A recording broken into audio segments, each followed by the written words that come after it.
नमस्कार दोस्तों, जय श्री कृष्णा। मैं रेखा अपने YouTube चैनल भक्ति ज्ञान सागर में आपका फिर से एक बार हार्दिक स्वागत करती हूँ। और आज कार्तिक महात्म्य का हम सुनेंगे 10वां अध्याय। इससे पहले 9 अध्याय जो है मैंने अपने चैनल पे अपलोड करके रखे हैं और आप चाहें तो उन्हें जाकर सुन सकते हैं।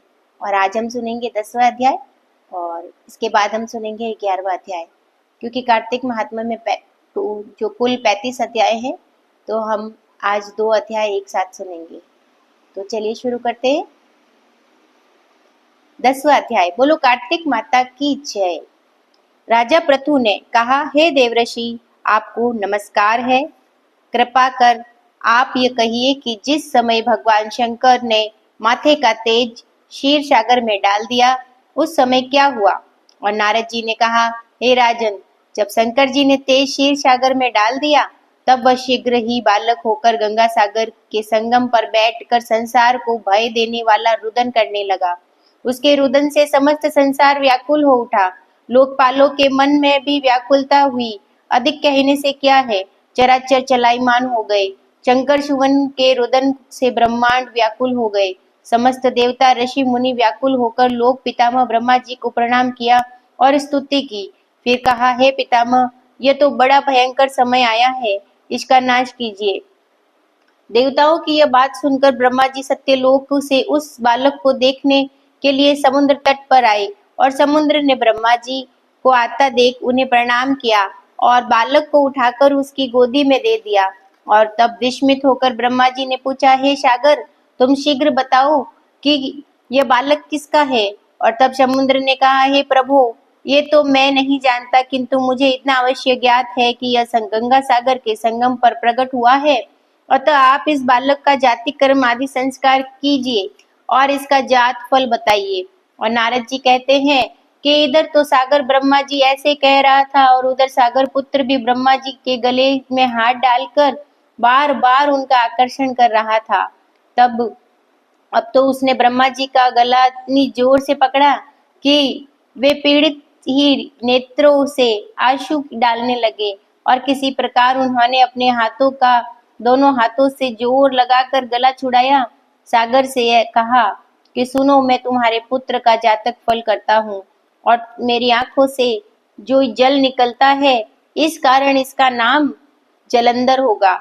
और यह पैदा होने के साथ ही तरुण हो गया था। इससे यह सब शास्त्रों का परिणाम महापराक्रमी महावीर जवान भगवान विष्णु को जीतने वाला होगा और यह कहीं भी नहीं हारेगा।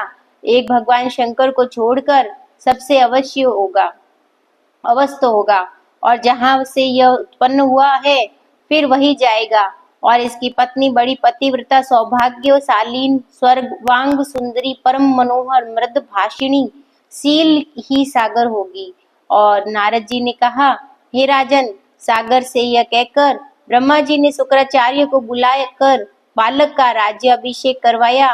फिर अंतर ध्यान हो गए और अब तो उस बालक को देख सागर बहुत प्रसन्न हुआ और कितने ही उपाय से उसकी पालना करके बड़ा किया। फिर काल नेम नामक असुर को बुला उसकी वृंदा नाम की पुत्री से उसका विवाह करा दिया। और अब शुक्राचार्य के प्रभाव से वह दैत्यों पर राज्य करने लगा। तो यहाँ ये 10वां अध्याय समाप्त होता है और इसके आगे हम सुनेंगे 11वां अध्याय। तो अध्याय शुरू करने से पहले अगर आप मेरे चैनल पर नए हैं तो आप मेरे चैनल को सब्सक्राइब करके बेल आइकन का बटन जरूर दबाएं, इससे आगे आने वाले सभी व्रत त्योहार के नोटिफिकेशन आप तक पहुंच सके। तो चलिए शुरू करते हैं 11वां अध्याय। बोलो कार्तिक माता की जय। नारद जी ने कहा कि एक समय जलंधर पत्नी सहित असुरों से सम्मानित हो सभा में बैठा था तो परम कीर्तिवान श्री शुक्राचार्य जी वहां पहुंचे, जिनके तेज से सब दिशाएं प्रकाशित हो गई। गुरु जी को आता देख असुरों सहित सागर पुत्र ने उठकर बड़े आदर से प्रणाम किया। तेजस्वी भृगु जी ने उसको आशीर्वाद दिया। फिर एक दिव्य आसन पर बैठकर सब दैत्य भी यथा स्थान पर बैठ गए। सागर पुत्र ने नम्रता से यह प्रश्न किया, हे गुरु जी, राहु का सिर किसने काटा था और आप हमें यह बतलाइए।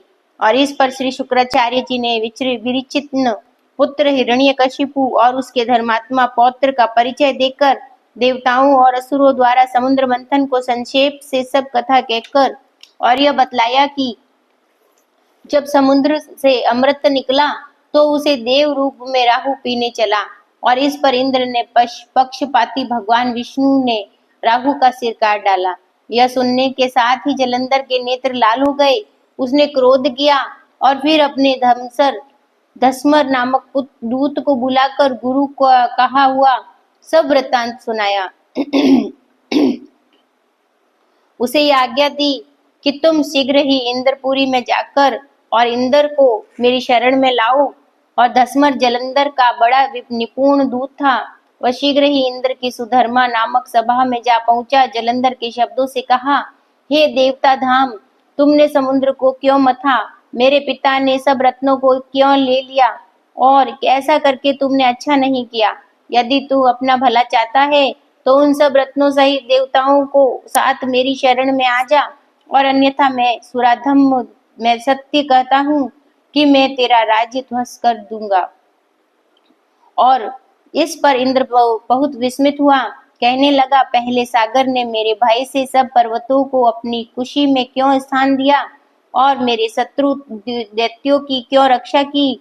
इसी कारण मैंने उनके सब रत्न हरण किए हैं, और मैं भी सत्य कहता हूँ कि मेरा द्रोही सुखी नहीं रह सकता। और इंद्र की बात सुनकर वह दूत शीघ्र ही जलंधर के पास आया और सब बातें उससे कहे सुनाई, और जिन्हें सुनते ही वह दैत्य क्रोध के मारे अपने होठ काटने लगा। देवताओं को जीतने के लिए उसने उद्योग आरंभ किया। फिर तो सब दिशाओं तथा पाताल से करोड़ों दैत्य उसके पास पहुंच गए। शुंभ निशुंभ सेनापतियों को साथ लेकर जलंधर इंद्र से युद्ध करने लगा। शीघ्र ही इंद्र के नंदन वन में उसने अपनी विशाल सेना उतार दी। वीरों की शंख ध्वनि और घोर गर्जन से इंद्रपुरी गूंज उठी। अमरावती छोड़ देवता उनसे युद्ध करने चले और भयानक मार काट हुई। दोनों पक्षों के आचार्य अपने अपने मृतकों को जिलाने लगे। असुरों के आचार्य गुरु शुक्र अपनी मृतन संजीवनी विद्या से देवगुरु बृहस्पति द्रोणागिरी से औषधि लाकर मुर्दों को जिलाते रहे। इस पर जलंधर ने अपने गुरु शुक्राचार्य जी से क्रुद्ध होकर कहा, मेरे हाथ से मरे हुए देवता जी कैसे जाते हैं? जिलाने वाली विद्या तो सब आपके पास ही है, फिर यह क्या बात है? और इस पर श्री शुक्राचार्य जी ने देवगुरु श्री बृहस्पति जी द्वारा द्रोणागिरी में औषधि लाकर देवताओं के जिलाने की बात कह दी। यह सुनकर जलंधर भी क्रुद्ध हो गया और श्री शुक्राचार्य जी ने कहा, क्रुद्ध क्यों होते हो? यदि शक्ति हो तो द्रोणगिरी पर्वत को उखाड़ कर समुद्र में फेंक दो, तब मेरे कथन की सत्यता प्रमाणित हो जाएगी। और इस पर जलंधर क्रुद्ध होकर शीघ्र ही द्रोणगिरी पर्वत के पास जा पहुंचा। अपनी भुजाओं द्वारा उसे जड़ से उखाड़कर समुद्र में फेंक दिया। यह भगवान शंकर का तेज था, इसमें जलंधर की कोई विचित्रता नहीं थी। पश्चात यह सागर पुत्र युद्ध भूमि में आकर बड़े वेग से देवताओं का संहार करने लगा। और जब बृहस्पति औषधि लेने के लिए द्रोणगिरी पर्वत पर पहुंचे तो द्रोणगिरी की यह जगह वहां पर उन्हें सुना मैदान मिला। तो वह भयभीत होकर देवताओं के पास आए और कहा कि युद्ध बंद कर दो, तुम लोग सब जलंधर को नहीं जीत सकोगे। पहले इनने जो भगवान शंकर का अपमान किया था, यह उसी का फल है। यह सुनकर देवता युद्ध की आशा त्याग अत्यंत ही व्याकुल हो इधर उधर भाग निकले। सिंधु सुत निर्भय होकर अमरावती में प्रविष्ट हो गया। इंद्र आदि देवताओं ने गुफाओं में शरण ली। बोलो श्री कार्तिक माता की जय। और यहाँ पर ये 11वां अध्याय भी समाप्त होता है। और आज के लिए इतना ही। मिलते हैं हमारे अगले वीडियो में अगले अध्याय के साथ। जय श्री कृष्णा।